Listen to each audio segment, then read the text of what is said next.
Guideline ভালো দিলে আমাদের সন্তানরা ভালো ফলাফল করা আশা করা যায়। আমি যখন আমার মেয়ের 5 বছর হয় তখন আমি একটা মনে অনুভব করতে থাকি যে আমার মেয়ে স্কুলে ভর্তি করাবো, ওটা হাতে করে টুকু শিখেনি, তো ও কিভাবে, ও কি পারবে কি পারবে না।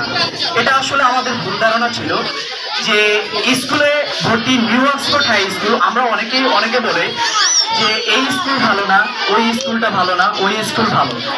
এখানে প্রাইভেট স্কুলগুলোতে যে আপনার বেতন বেশি নেয়, ওখানে শিক্ষক ভালো না, মূলত এটা কোনো কথা না। ভালো মন্দ এই দুটোই আমাদের মধ্যে রাখতে হবে এবং ভালো হলো শিক্ষকদের কাছ থেকে আশা করা যায় যদি তারা তাদের ছাত্রছাত্রীদেরকে সন্তানের মতন লালন পালন করে, তাহলে ছাত্রছাত্রীরা ভালো ফলাফল আশা করবে। আর এর পিছনে বাকিটুকু গার্ডিয়ানদেরও একটু মানে থাকা দরকার যে আমার ছেলেকে আমি ভালো রেজাল্ট করাবো, এর জন্য তাদের দায়িত্ব নেওয়া উচিত। স্কুল ভালো খারাপ এটা নিয়ে